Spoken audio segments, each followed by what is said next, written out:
یہ ذکر پہلے آ چکا ہے کہ لوط علیہ السلام سیدنا ابراہیم علیہ السلام کے بھتیجے تھے۔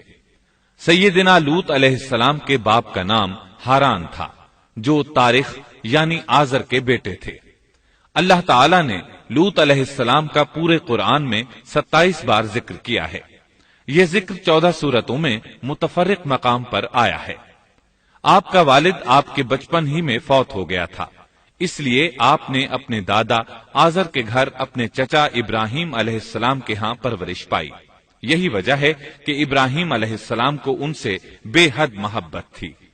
جس وقت پوری قوم سیدنا ابراہیم علیہ السلام کے خلاف اٹھ کھڑی ہوئی اور انہیں آگ میں ڈالا گیا، اس کٹھن وقت میں صرف لوط علیہ السلام ہی وہ شخصیت تھے جو آپ پر ایمان لا چکے تھے، جیسا کہ اللہ تعالی نے فرمایا، ان پر لوط ایمان لے آئے۔ پھر جب ابراہیم علیہ السلام نے ہجرت کی تو لوط علیہ السلام نے بھی ان کے ساتھ ہجرت کی۔ اللہ تعالیٰ فرماتے ہیں، اور کہنے لگے کہ میں اپنے رب کی طرف ہجرت کرنے والا ہوں، وہ بڑا ہی غالب اور حکیم ہے۔ اس سے پہلے ہم ذکر کر آئے ہیں کہ جب ابراہیم علیہ السلام مصر سے فلسطین واپس چلے گئے تو آپ نے اپنے بھتیجے لوط کو سدوم بستی کی طرف بھیج دیا۔ یہ بحر مردار کے پاس ایک بستی تھی، تجارتی مرکز اور مسافروں کے لیے آرام کی جگہ تھی۔ یہ کافر قوم تھی، ان میں ایک بھی مومن نہیں تھا۔ اللہ تعالیٰ فرماتے ہیں، پس جتنے ایماندار وہاں تھے ہم نے انہیں نکال لیا، اور ہم نے وہاں مسلمانوں کا صرف ایک ہی گھر پایا۔ یہ سب لوگ کافر تھے، لوگوں میں سب سے زیادہ فاسق اور فاجر تھے۔ ان لوگوں نے ایسی برائیاں ایجاد کی کہ ان سے پہلے کائنات میں کسی نے نہ کی تھیں۔ چنانچہ اللہ فرماتے ہیں، جب لوط نے اپنی قوم سے کہا تم ایسی فحاشی اور بے حیائی کا ارتکاب کرتے ہو جو جہانوں میں تم سے پہلے کسی شخص نے نہیں کی۔ پھر اللہ فرماتے ہیں، کیا تم عورتوں کو چھوڑ کر مردوں سے حاجت پوری کرتے ہو، بلکہ تم حد سے بڑھنے والی قوم ہو۔ اس کام یعنی اغلام بازی اور جنسی بے راہ روی کو قوم لوط نے شروع کیا، لیکن بعض کہتے ہیں یہ تو فطری چیز ہے اور بعض کہتے ہیں یہ جنات سے شروع ہوئی۔ بہرحال یہ فسق و فجور اور گھناؤنا جرم اسی قوم سے شروع ہوا۔ فرشتوں کی زبانی اللہ تعالی نے فرمایا، فرشتوں نے کہا کہ ہم گناہگار قوم کی طرف بھیجے گئے ہیں۔ پھر کہنے لگے، مگر خاندان لوط کہ ہم ان سب کو تو ضرور بچا لیں گے، سوائے اس کی بیوی کے کہ ہم نے اسے رکنے اور باقی رہ جانے والوں میں مقرر کر دیا ہے۔ اسی طرح لوط علیہ السلام نے ان سے کہا، کیا تم جہان والوں میں سے مردوں کے ساتھ شہوت رانی کرتے ہو، اور تمہاری جن عورتوں کو اللہ نے تمہارا جوڑ بنایا ہے ان کو چھوڑ دیتے ہو، بلکہ تم ہو ہی حد سے گزر جانے والے۔ اللہ تعالیٰ نے قرآن میں کتنے ہی مقامات پر اس گناہ کی برائی اور قباحت بیان فرمائی ہے، اس لیے کہ یہ نہایت سنگین اور گھناؤنا جرم ہے۔ اللہ تعالیٰ فرماتے ہیں، اور لوط کا ذکر کر جبکہ اس نے اپنی قوم سے کہا کہ کیا باوجود دیکھنے بھالنے کے پھر بھی تم بدکاری کرتے ہو؟ یہ کیا بات ہے کہ تم عورتوں کو چھوڑ کر مردوں کے پاس شہوت سے آتے ہو؟ حق یہ ہے کہ تم بڑی ہی نادانی کر رہے ہو۔ اللہ تعالیٰ نے اس قوم کی قبیح خصلتوں کا جتنا ذکر کیا ہے کسی اور قوم کا نہیں کیا۔ انہیں کافر، مجرم، جاہل اور حد سے بڑھنے والا کہا گیا، کہیں فضول خرچی کرنے والے اور فاسق کہا گیا۔ یہ تمام برائیاں ان میں موجود تھیں۔ اللہ تعالیٰ فرماتے ہیں، اور لوط کو یاد کرو جب انہوں نے اپنی قوم سے کہا تم ایسی فحاشی کرتے ہو کہ تم سے پہلے کسی جہاں والے نے نہیں کی۔ کیا تم مردوں کے پاس بدفعلی کے لیے آتے ہو اور راستوں میں ڈاکے ڈالتے ہو اور مجالس میں نہایت برے کام کرتے ہو؟ یہ لوگ اس قدر خبیث تھے کہ بھری مجلس میں برے برے کام کرتے تھے۔ مثلا سب کی موجودگی میں زوردار آواز کے ساتھ ہوا خارج کرتے، پھر اپنی اس حرکت پر ہنستے۔ غرض یہ کہ برائی کی تمام تر صفات ان میں موجود تھیں۔ لوط علیہ السلام پھر بھی انہیں سمجھاتے رہے، لیکن وہ جھٹلاتے ہی رہے۔ اللہ تعالیٰ فرماتے ہیں، قوم لوط نے پیغمبروں کو جھٹلایا، جبکہ ان کے بھائی لوط نے ان سے کہا کہ تم اللہ کا خوف نہیں رکھتے۔ میں بلا شبہ تمہاری طرف امانت والا پیغمبر ہوں، البتہ اللہ سے ڈرو اور میری اطاعت کرو، اور اس کام پر میں تم سے کوئی اجرت اور مزدوری نہیں چاہتا۔